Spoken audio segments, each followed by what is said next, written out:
This video is to show you the hands-on process of how I make my sacred symbols and talismans. First I take the block of clay, take my wire cutter and cut off a nice slice of clay. Take it, put it on my workbench, take the wire, first I cover up that block of clay so it doesn't dry out while I'm working. Take the wire cutter again and cut that slice in half. Then I'll cut each of those in half, so I'll end up with 4 blocks of clay to work with.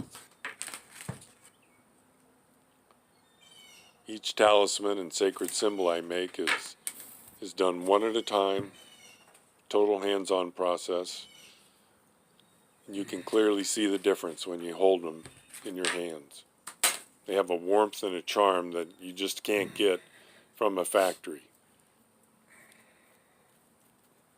I'm going to shape this into a ball shape. They come out about the size of a baseball, maybe a little less. Then I used a technique I call the throwdown, which will be evident in just a second. I throw this down, turn it over, throw it down. It keeps flattening out the clay, but it keeps a circular shape when I do it like this, which is what I'm looking for. I'm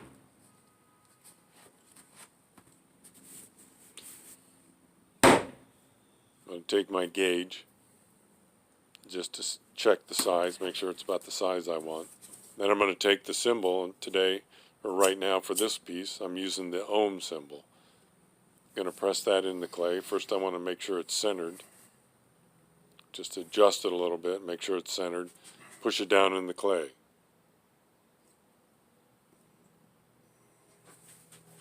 All of the talismans and sacred symbols I sell on my site are to improve your well-being.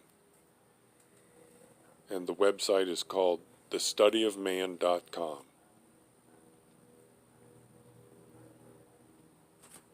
If you go there, it explains the entire process of how and why a talisman can improve your well-being.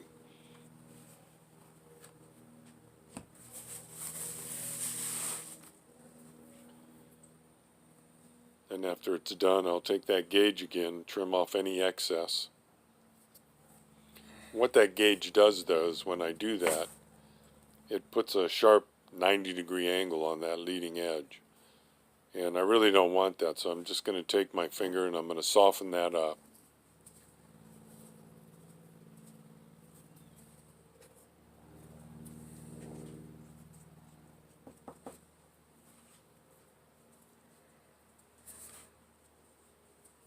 Gives it a nice hands-on look.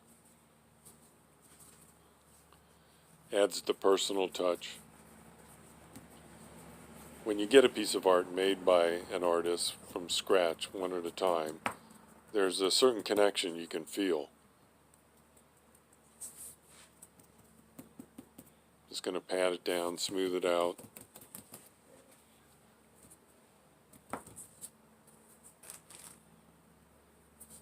Take the needle tool and just trim off the bottom there. Make it nice and crisp. And that's pretty much it. Then I let them dry. A clay this thick, which is about an inch thick, maybe a little more, takes about 2 weeks to totally air dry out before I can bisque fire it. I'll do a bisque firing, which I put it in my kiln and fire it till about 2,149 degrees or thereabouts. And then after it's bisque fired, I can glaze it and do a glaze firing. And that's how I begin to make them. Step 1.